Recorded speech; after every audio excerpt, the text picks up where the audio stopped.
அதைத் தொடர்ந்து சென்னையில் பல்வேறு பகுதிகளில் பரவலாக நேற்று இரவு முதலே மழை பெய்து வருகிறது. அந்த நிலையில் சென்னை கோயம்பேடு பேருந்து நிலையத்தில் வெள்ளம் பெருக்கிறது வரக்கூடிய காரணத்தால் வாகனங்கள் அனைத்தும் ஊர்ந்து செல்கின்றன. அந்த காட்சியை நாம் பார்த்துக்கிட்டு இருக்கோம். சென்னை கோயம்பேடு பேருந்து நிலையத்தை பொறுத்தவரையில் அங்கு இருந்து செல்லக்கூடிய வாகனங்கள் செல்ல முடியாத அளவுக்கு தண்ணீரானது வெள்ளம் போல் சூழ்ந்து காட்சியளிக்கிறது. அதனால் வாகனங்கள் ஊர்ந்து செல்லக்கூடிய ஒரு நிலையானது ஏற்பட்டிருக்கிறது. மழை பொழிவு என்பது சற்று, அதாவது கனமழை இல்லை என்றாலும் கூட ஒரு மிதமான மழை என்பது கோயம்பேடு பகுதியில் பொழிந்து கொண்டிருப்பதை நம்ம பார்த்துக்கிட்டு இருக்கோம். நேரடியாக லைவாக நம்ம பார்த்துக்கிட்டு இருக்கோம்.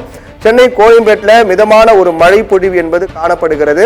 அந்த மழையால், அதாவது நேற்று இரவு முதலே சென்னையின் பல்வேறு பகுதிகளில் கனமழை வெளுத்து வாங்கி வரக்கூடிய சூழ்நிலையில சென்னை கோயம்பேட்டில் பெய்து வரக்கூடிய மழை காரணமாக தண்ணீர் வெள்ளம் போல் பெருக்கெடுத்து ஓடுகிறது. பல்வேறு இடங்கள்ல தண்ணீர் அங்கு தேங்கி இருக்கக்கூடிய காட்சியை நாம் பார்க்கிறோம். இதன் காரணமாக அந்த பார்த்துக்கிட்ட அந்த நேரலை காட்சி அப்படிங்கிறது அது சாலை பேருந்துகள் செல்லக்கூடிய பிரதான சாலையாக இருக்கிறது. அந்த சாலையிலே தற்போது தண்ணி என்பது முழங்கால் அளவுக்கு தேங்கி இருக்கக்கூடிய காரணத்தால வாகன ஓட்டிகள் வாகனங்களை தள்ளி செல்லக்கூடிய ஒரு நிலை ஏற்பட்டிருக்கு. அதே போன்று பேருந்து, ஆட்டோ போன்ற வாகனங்களும் கூட மெதுவாக ஊர்ந்து செல்லக்கூடிய நிலைதான் ஏற்பட்டிருக்கிறது. ஒரு மிகப்பெரிய ஒரு வெள்ளம் போன்று அந்த சென்னை கோயம்பேடு பேருந்து நிலையம் என்பது காட்சி அளிக்கின்றது. அந்த மழை தண்ணீர் என்பது மழை பெய்து கொண்டே வரக்கூடிய காரணத்தால வெளியே செல்ல முடியாமல் தண்ணீர் என்பது அங்கு தேங்கி நின்று கொண்டிருக்கூடிய நிலைதான் அங்கு ஏற்பட்டிருக்கிறது.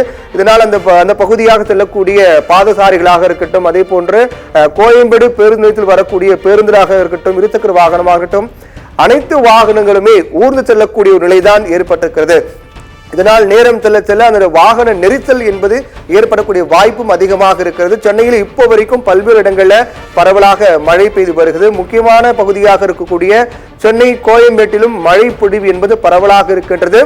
நேற்று இரவு முதலே அங்கு மழை பெய்து வருகின்றது. தற்போதைய நிலையில் இப்போ லைவா நம்ம பார்த்துட்டு இருக்கோம் அப்படின்னா அங்க கோயம்பேட்டில் மழை பொழிவு என்பது மிதமான மழையாகத்தான் இருக்கிறது.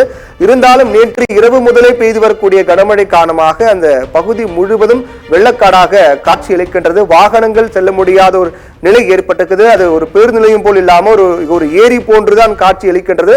வாகனங்கள் அனைத்தும் மெதுவாக ஊர்ந்து செல்லக்கூடிய நிலைதான் ஏற்பட்டிருக்கிறது. இன்னும் மழை தொடரக்கூடிய பட்சத்தில் அந்த தண்ணீருடைய தேக்கம், அந்த தண்ணீர் ஓட்டம் என்பது இன்னும் அதிகரிப்பதற்கான வாய்ப்பே இருக்கின்றது. அதனால் மழையினுடைய அளவு அதிகரித்தால் கோயம்பேடு பேருந்து நிலையம் இன்னும் அதிக அளவு தண்ணீர் தேங்கக்கூடிய ஒரு இடமாக காட்சியளிக்கும்.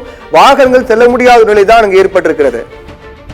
பெஞ்சன் புயல் கரையை கடக்கக்கூடிய நிகழ்வு நாம இருக்கிறோம். தொடர்ச்சியாக புயலை தொடரும் சத்தியம் தொலைக்காட்சி என்ற சிறப்பு நிரலையில காலை முதலே நாம் மழை தொடர்பாகவும் புயல் காற்று தொடர்பான தகவல்களை துல்லியமாக உடனுக்குடன் வழங்கிக் கொண்டிருக்கிறோம். இந்த செய்திகளை உடனுக்குடன் வழங்குவதன் மூலமாக மக்களுக்கு விழிப்புணர்வு ஏற்படுத்தக்கூடிய வகையில் இந்த செய்தியானது வழங்கிக் கொண்டிருக்கும். என்றால் இந்த மழை காலம் என்றாலே பொதுமக்கள் யாரும் அத்தியாவசிய தேவையை தவிர்த்து மற்ற எதற்காகவும் வெளியே செல்லக்கூடாது. குறிப்பாக இது போன்ற மழை காலங்களில், புயல் காலங்களில் மக்கள் தங்களை பாதுகாத்துக் கொள்ள வேண்டும்.